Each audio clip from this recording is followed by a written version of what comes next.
मैं सड़क पर जूते पॉलिश करता था। एक दिन एक अमीर औरत आई और कहने लगी कि मेरे पास नौकरी करोगे तो 50,000 महीने का दूंगी।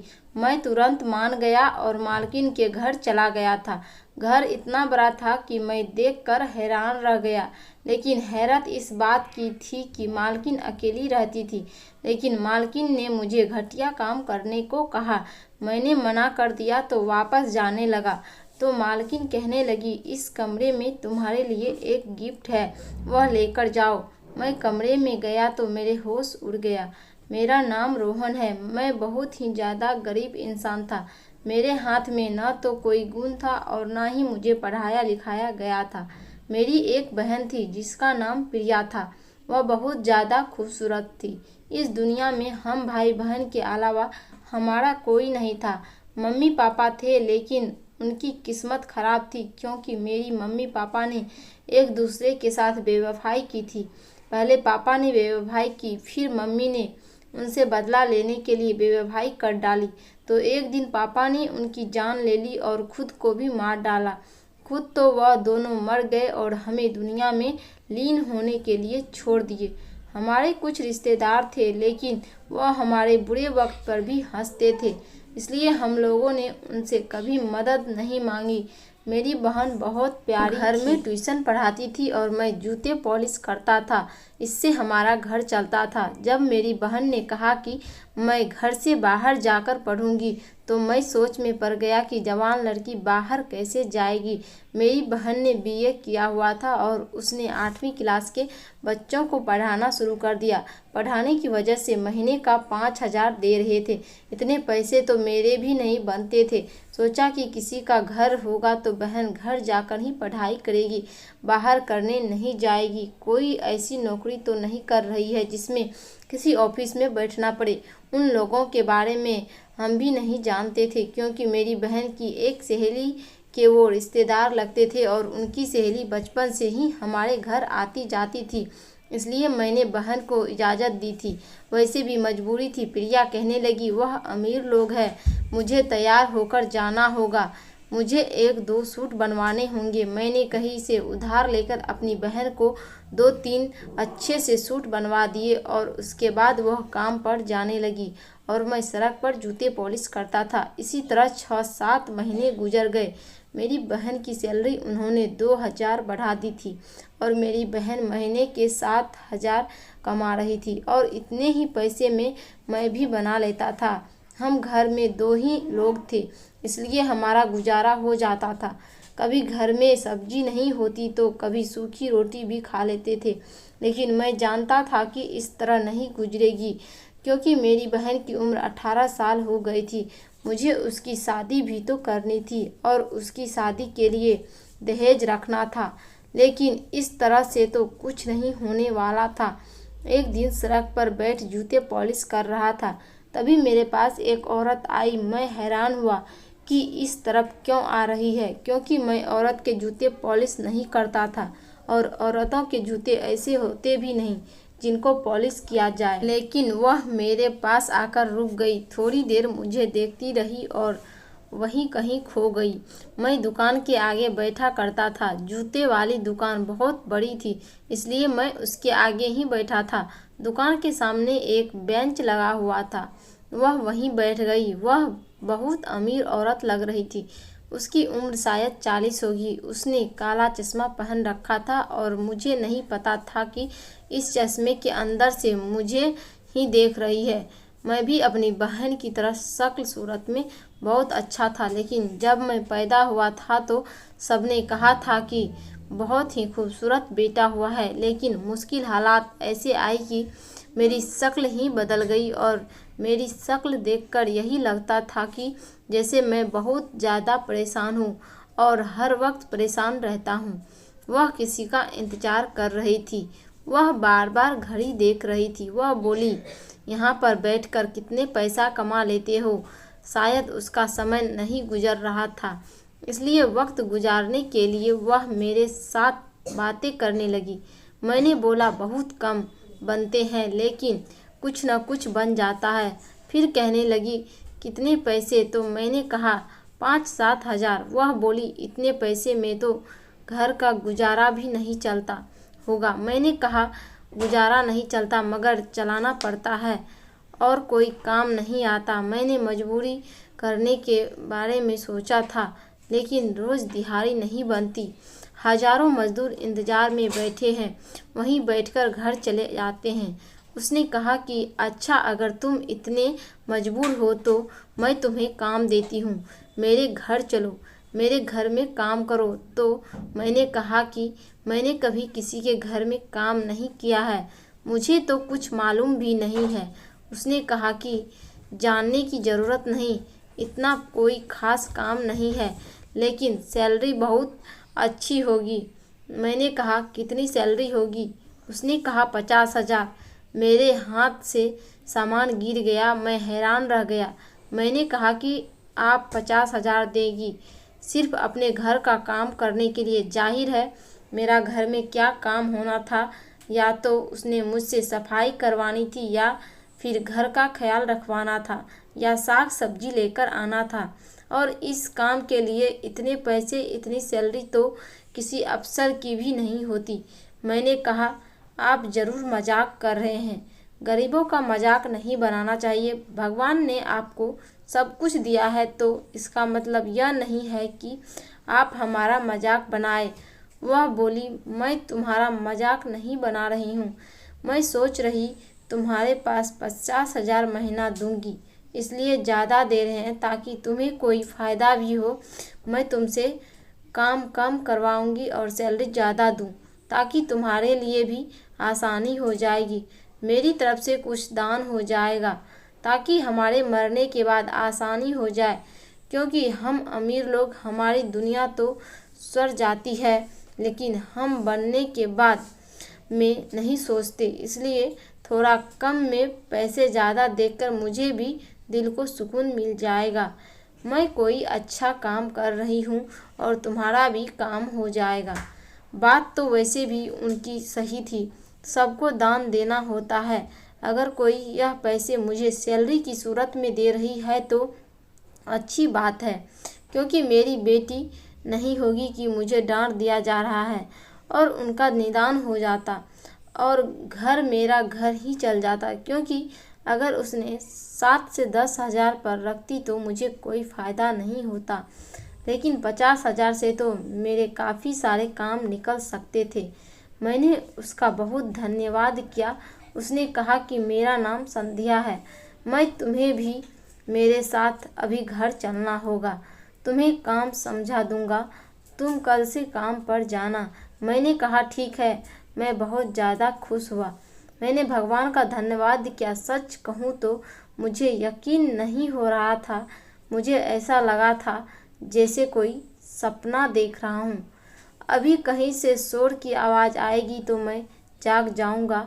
मुझे मालकिन ने कहा कि तुम पहली सैलरी एडवांस में ले सकते हो, मुझे कोई दिक्कत नहीं है। मैं तुम पर भरोसा करते हुए मालकिन मुझे अपने साथ गाड़ी में लेकर घर ले गई। उनकी गाड़ी बहुत बड़ी थी, जिसमें पीछे भी बैठने की जगह थी जो खुली हुई थी। मैं गाड़ी की पिछली सीट पर बैठ गया और उनके घर चला गया। उसका घर देखकर मैं हैरान रह गया, बहुत बड़ा घर था। अगर मुझे इस घर की सफाई करनी थी तो फिर 50,000 लगने थे। घर बहुत ही ज़्यादा खूबसूरत है, लेकिन जब मैं अंदर गया तो मालकिन ने कहा कि तुम्हें घर की सफाई नहीं करनी है, खाना नहीं बनाना है। मैंने इन सब कामों के लिए पहले ही तो नौकर रख लिया है, तुम्हें बस इनसे काम करवाना है। रोज़ की सब्जी वगैरह लेकर आना और देखना कि सारे काम ठीक से कर रहे हैं या नहीं, और हमारे घर में तुम देखभाल का काम करोगे। मैं सोच रहा था कि यह तो बहुत आसान काम मिल गया है, यानी मुझे खुद को कोई काम भी नहीं करना बल्कि दूसरे से करवाना है। और यही बात, सौदा का कौन सा मुझे सर पर उठाकर लाना है, इतने बड़े घर में सौदा भी गाड़ी में ही आएगा। मैं सोचने लगा कि मालकिन से कहता हूँ, फिर तो आपने बहुत ज़्यादा पैसे दे रही है। फिर मैं अभी थोड़ा उठकर जो गया कि जब वह खुद पैसे दे रही है तो उनको कोई दिक्कत नहीं है तो मुझे इतना सोचने की क्या ज़रूरत है। मालकिन ने कहा कि कल से तुम नौकरी पर आ सकते हो और तुम यहाँ रात भी यहाँ पर रहना चाहो तो मुझे कोई परेशानी नहीं है। मैंने कहा कि मैं इसके बारे में आपको सोचकर बताऊंगा और नौकरी पर आ जाऊंगा। मालकिन ने मुझे कहा कि कल थोड़ा साफ सुथरा होकर आना, क्योंकि अब तुम कोई जूते पॉलिश करने वाले नहीं हो बल्कि एक बहुत बड़े घर के इंचार्ज हो। यही सोचकर मुझे भी खुशी हो रही थी कि अचानक से मेरी किस्मत बदल गई थी। मैं भी सड़क के किनारे बैठा जूते पॉलिश कर रहा था और अब इतने बड़े घर की जिम्मेदारी मुझ पर आ गई थी। मालकिन ने मुझे एडवांस सैलरी भी दे दी। मैंने सोचा सबसे पहले यह खबर अपनी बहन को सुनाऊंगा, लेकिन मैंने सोचा मैं उसको यह बात बिल्कुल भी नहीं बताऊंगा कि मुझे इतनी बड़ी नौकरी मिल गई है, क्योंकि मैं सारे पैसे को जमा करूंगा। अगर मैंने उसको बताया कि मुझे इतने सारे पैसे मिल रही है तो फिर हम लोग इन पैसों को खर्च करना शुरू कर देंगे। मैंने सोच लिया था कि मैं 6-7 महीने तक पैसे जमा करके फिर जब उसका सामना बनाऊंगा और उसके लिए कोई अच्छा सा रिश्ता तलाश कर लूँगा तब उसको बताऊंगा तो वह बहुत ज़्यादा खुश होगी। वे हमारे ख़ानदान में लड़की की शादी जल्दी करवा देते हैं। मेरी बहन 18 साल की हो गई थी और इस हिसाब से उसकी उम्र निकलती जा रही थी, क्योंकि मेरी मम्मी की शादी तो सिर्फ 16 साल में हो गई थी। पर शादी कैसे होती है, हमारे पास तब पैसे ही नहीं थे। हमारे ख़ानदान में लोग तो किसी काम के नहीं थे, लेकिन बातें करने में सबसे आगे। वह कहते थे यह अपनी बहन को बूढ़ा करके छोड़ेगा, बेचारा शादी कैसे करेगा। अब तो का मुंह बंद करवाना चाहता था और सबको अचानक की यह बात पता लगने चाहिए थी कि मैंने अपनी बहन के लिए बड़ा ही शानदार सामान बनवाया है। इसलिए मैंने अपनी बहन को यह बात नहीं बताई। पर शाम को जब मेरी बहन ने कहा कि भैया आज बड़े खुश लग रहे हो, मैंने कहा आज मेरे पास बहुत ज़्यादा काम आया था, भीड़ भी ज़्यादा थी, दिवाली करीब है ना, इसलिए उसने कोई बात नहीं की। वह भी बहुत खुश थी। मैंने कहा तुम इतनी खुश क्यों हो? तो कहने लगी जहाँ पर मैं काम करती हूँ उन्होंने अगले महीने से मेरी सैलरी 2000 और बढ़ा दी, यानी मेरी सैलरी 9000 हो जाएगी। बच्चे की क्लास भी बढ़ जाएगी, थोड़ी ज़्यादा मेहनत करनी पड़ेगी। मैंने कहा कि मेहनत तो करनी पड़ती है, तभी जाकर कुछ मिलता है। मेरी बहन ने खाना बनाया और हम लोगों ने खाना वगैरह खाकर सो गए।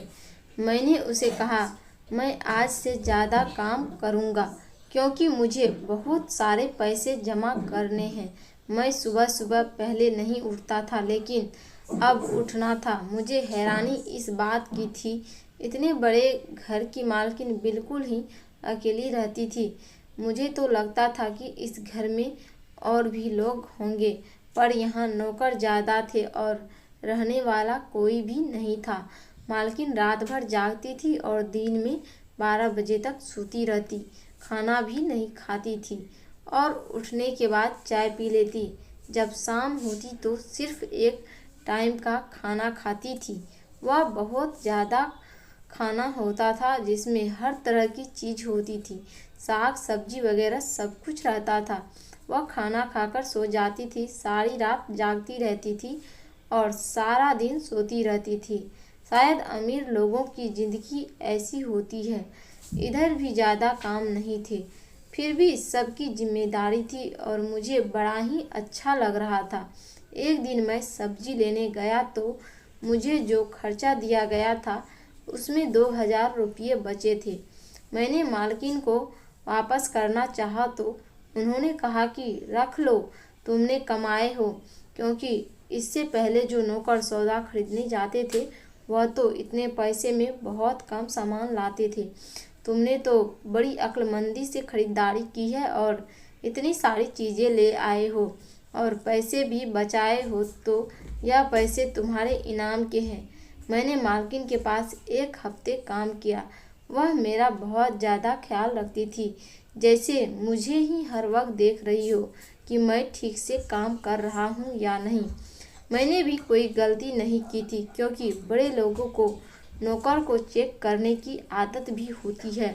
ऐसे ही कोई थोड़ी किसी पर भरोसा करता है।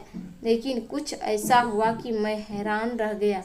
एक दिन मालकिन ने मुझसे कहा कि आज रात तुम घर नहीं जाना।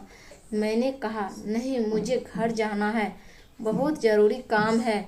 उन्होंने कहा अच्छा, देर से चले जाना। मालकिन मुझे कमरे में बैठा दिया और कहा कि मुझे तुमसे कोई काम है, मैं तुम्हें बताती हूँ। मैं उस कमरे में 2 घंटे तक उनका इंतज़ार करता रहा, लेकिन वह नहीं आ रही थी। मैं भी सोचने लगा कि कौन सा काम हो सकता है, घर के सारे काम तो हो गए होंगे। 2 घंटे बाद मालकिन आई तो वह बहुत ही ज़्यादा तैयार होकर आई थी। काफ़ी खूबसूरत लग रही थी, अपनी उम्र से बहुत पीछे लग रही थी। मैंने कहा कि आपको कहीं जाना है? नौकर छुट्टी पर गया था, मुझे लगा कि इसलिए तैयार हुई है। उनको कहीं जाना नहीं था और नौकर छुट्टी पर गया था तो मैं उनको छोड़ देता। मुझे गाड़ी चलानी आती थी, लेकिन वह मेरे पास आकर बैठ गई। अचानक से मालकिन ने मेरा हाथ पकड़ लिया और मैंने कहा कि आप क्या कर रही हो? वो कहने लगी कि बस करो, आजकल कोई भी इतना मासूम नहीं होता है। मैंने तुम्हारा नौकरी किस लिए दिया है? तुम इतने भी मासूम नहीं हो। मैंने तुम्हें यहाँ पर रुकने क्यों कहा है? सारे नौकरों की छुट्टी दे दी है। मैं तैयार होकर आई हूँ तो किस लिए आई हूँ? तुम्हें इतनी सी बात समझ नहीं आ रही है? तुम कोई छोटी बच्ची थोड़ी हो। नहीं, 20 साल की तुम्हारी उम्र होगी। मैं हैरान परेशान रह गया। मुझसे मालकिन कहने लगा कि तुम्हारा क्या हो जाएगा, अभी मैं मिल रही हूँ, क्या तुम्हें इस बात की खुशी नहीं है? मैंने कहा नहीं कि नहीं, मैं ऐसा काम नहीं करता। मैंने वहाँ से जाने की कोशिश की, फिर उसने मेरा हाथ पकड़ लिया। मैंने उनको मना कर दिया। मैंने कहा कि आप मुझे गलत काम नहीं करवा सकती, मैं ऐसा भी नहीं करूँगा। मैं आपको अपनी मालकिन समझता हूँ, मेरे दिल में आपके लिए बहुत इज्जत है। मैंने उनको 2-4 बातें सुनाई और जैसे ही जाने लगा, मालकिन ने तालियां बजाना शुरू कर दी। मैंने पलटकर देखा तो उन्होंने कहा कि तुमने आज बहुत बड़ा इम्तिहान पास कर लिया है। मैं हैरान रह गया। मैंने कहा कि कैसा इम्तिहान? उन्होंने कहा कि मैं तुम्हारा इम्तिहान ले रही थी, तुमने पास कर लिया है। अब मैं चाहती हूँ कि तुम मेरी एक जानने वाली लड़की से शादी कर लो, जिसको मैंने अपनी बेटी बनाया हुआ है, और वह बैठक में बैठ जाओ। तुम जाकर उससे बात कर लो, समझो कि वह तुम्हें इनाम है। मैं हैरान रह गया। मैंने कहा कि आप क्या कह रही है? मैं उससे शादी कैसे कर सकता हूँ? कहने लगी क्यों नहीं कर सकते? क्या तुम्हें शादी नहीं करनी?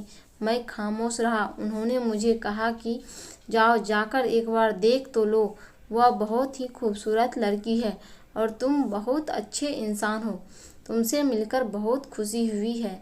मुझे थोड़ा वक्त लगा खुद को संभालने में, फिर मैं वहाँ से चला गया।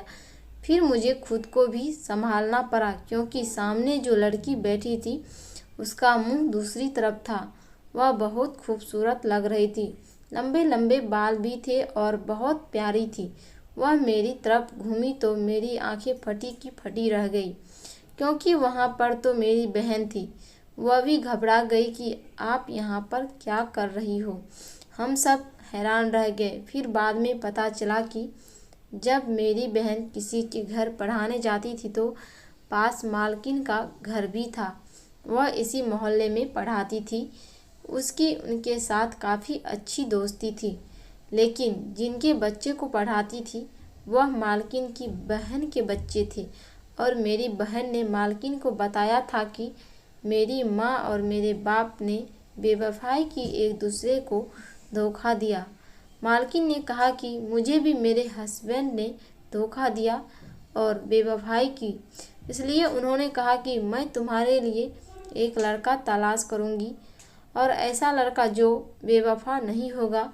हम उनको पहले चेक करेंगे। अच्छी नौकरी दी। मुझे ज़्यादा सैलरी दी, मुझे साफ सुथरा रहने को कहा। मालकिन ने मुझे चेक किया था कि मैं थी नकली, तो वह मेरी शादी के बारे में बात करेंगे, लेकिन मालकिन को पता ही नहीं था कि वह मेरी बहन है। हम सब हैरान परेशान रह गए। हम एक दूसरे से नज़रें चुराने लगे, काफ़ी शर्मिंदा हो गए। मैंने अपनी बहन से कहा कि तुम यहाँ शादी लगवा रही थी और तुमने मुझे बताना ज़रूरी नहीं समझा। मेरी बहन ने कहा, आप यहाँ पर काम करते हैं, आपने मुझे क्यों नहीं बताया? तो मैंने कहा कि मैं तुम्हारे सामान के लिए पैसे जमा कर रहा था, तुम्हें गिफ्ट देना चाहता था। हम लोगों ने एक दूसरे पर गुस्सा निकाला। फिर मालकिन ने कहा कि मेरी गलती है, मुझे पूरी बात पूछनी चाहिए थी, बस इसी तरह मामले को रफा दफा कर दो। मेरी बहन रोने लगी। उसने कहा, जब मम्मी पापा ने एक दूसरे को धोखा दिया, फिर इसी तरह उनकी जान चली गई। इस दुनिया में किसी पर भरोसा नहीं किया जा सकता। मैंने अपनी बहन से कहा कि अगर किसी पर भरोसा नहीं किया जा सकता था तो इसका मतलब यह है तो नहीं कि इंसान चुप कमरे में बैठ जाए। बाहर तो जाना पड़ेगा, भरोसा करना पड़ेगा। मैं तुम्हारे लिए बहुत अच्छा लड़का तलाश कर लूँगा, तो मैं फिक्र करने की ज़रूरत नहीं है। मैंने अपनी बहन के लिए सामान बनाने के लिए पैसे जमा किया था, लेकिन मालकिन ने हर चीज़ें बनाने की जिम्मेदारी अपने सर पर ले ली। हमने अपनी बहन के लिए बहुत ही अच्छा लड़का तलाश किया और उसकी शादी कर दी। भगवान का धन्यवाद है कि आज वह अपने घर में खुश है। अभी भी मैं मालकिन के घर में काम करता हूँ और आजकल वह मेरे लिए भी लड़की तलाश कर रही है। दुनिया में अच्छे लोग भी होते हैं। मेरी बहन की गलती नहीं थी कि उसने मुझे बताया नहीं, क्योंकि वह एक वहम का शिकार थी। उसे लगता था कि उसे जैसे हमारे माँ बाप ने एक दूसरे से बेवफाई करके अपनी ज़िंदगी बर्बाद कर दी और साथ साथ हमारी भी, क्योंकि हम बहुत छोटे थे। इसलिए कल को अगर उसे भी कोई ऐसा इंसान मिल जाता तो उसके साथ बेवफाई करता, फिर बाद में उसकी जान भी ले लेता। उसको इसी बात का डर था, इसकी वजह से उसने इस तरह की हरकत की और मालकिन के साथ उसकी बहुत बनती थी, जिन्होंने उसकी मदद की। अब हम लोग इस बारे में बात नहीं करते हैं, इस मामले को भूल गए हैं। मेरी बहन अपने घर में खुश है और मैं भी अपनी ज़िंदगी गुजार रहा हूँ। धन्यवाद दोस्तों।